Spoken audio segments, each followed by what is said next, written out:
Good day sa inyo mga kaayos. Dahil sa wala tayong tanggap ngayong araw, ay naisipan kong ayusin itong lagayan ng mga tools ko. Napakagulo, di ba? At naisipan ko rin lagyan ito ng shelves sa ibabaw dahil maluwag pa naman ito at dito ko ilalagay yung shelves na gagawin ko. Bumili nga pala ako kanina ng kahoy na palatsina at yun ang magiging patungan para sa aking gagawin na shelf. At syempre, tubular ang magiging frame nito. Bumili na rin ako kanina ng tubular na 3/4 by 3/4 by 1.5 mm at yung nabili ko pala na palatsina ay 10 piraso. 8 piraso lang pala yung magagamit ko rito at yung 2 piraso ay itatabi ko naman. 3 feet pala yung napili kong haba kaya pinutol ko ito gamit ang lagaring kahoy. Hindi rin ako sigurado kung magkakaroon ako ng panibagong kliyente kinabukasan kaya habang wala pang tumatawag na magpapagawa ay pansarili ko munang gamit ang gagawin ko. Pagkatapos ko nga putulin yung 8 pirasong palatsina ay hinilamusan ko ito gamit ang flap disc na Z80 para maging malinis at lumabas ang pinaka-design nito. At nung matapos kong linisin ang 8 pirasong palatsina na gagamitin ko, ibinuo ko na ang 2 frame na gagamitin ko. Simple at madaling design lang pala yung naisip kong gawin dahil sa pansarili ko lang itong gamit at magiging patungan lang naman ito ng iba kong tool. Syempre, hindi porkit sa akin ito ay hindi ko na ito gagandahan. Yung malinis pa rin at kaaya-ayang tignan. Halos alas 3 ng hapon ko na pala ito nasimulan dahil sa nagbawi ako ng tulog at nagpahinga na rin. Pahipahinga din syempre.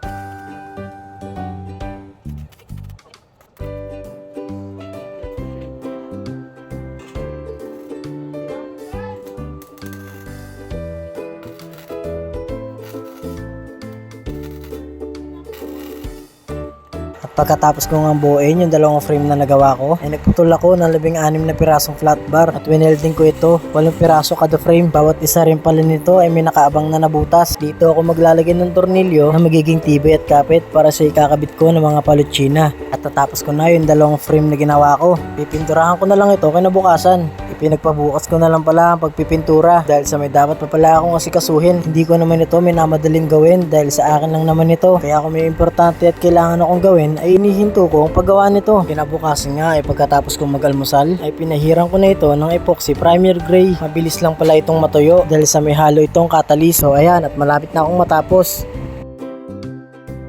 At nung matapos kong ang pinturahan ng epoxy primer gray yung ginawa kong frame, ito naman lagayan ko ng tools ang inasikaso ko dahil sa pipinturahan ko ito ng kulay puti para maging malinis at kaaya-aya itong tignan. Hinalis ko ang lahat ng tools na nakasabit dito dahil gusto ko rin sanang pinturahan ng puti yung pinakalikor nito at isa pa ay para malinis ko rin yung mga alikabok na kumapit dito.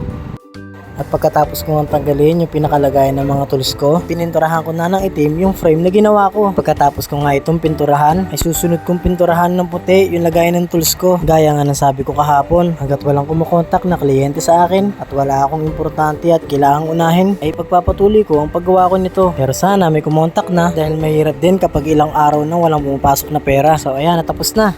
Sunod ko nga palang ginawa ay binuhay ko yung pinaka-design ng palatsina gamit ang apoy ng super kalan. Itong super kalan nga pala ang ginamit ko dahil sa wala naman akong portable gas flame torch. Pinagtyagaan ko na nga lang na dito isa lang. At syempre dahil sa mainit yung inaapoyan ko na palatsina ay nagsuot ako ng gloves para pang protection sa kamay ko. Medyo magastos nga lang sa super kalan pero dahil sa gusto kong mapaganda yung gagawin kong shelf ay nagtuloy pa rin ako sa pagsalang dito. Oo, maganda naman yung kinalabasan pagkatapos kong apoyan. Paano pa kaya kung nabarnisan ko na? Syempre bumili din ako ng isang bote ng varnish at para nga dito ngayon sa inaapoyan kong palatsina para maging mas maganda at buhay yung pinaka-design nito.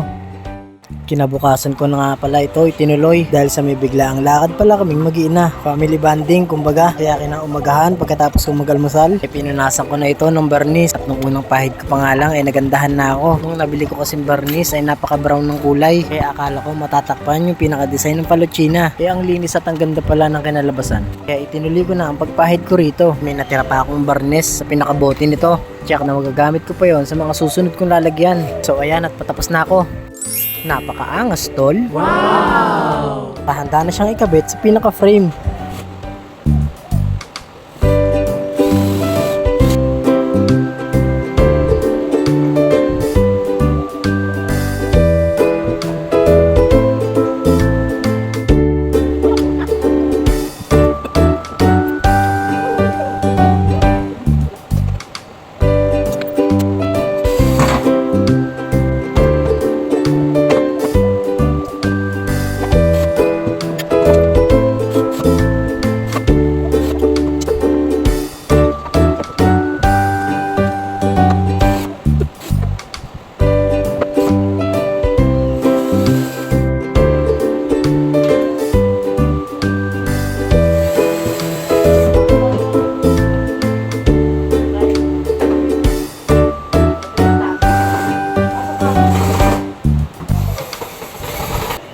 So ayan, natapos na mga kaayos.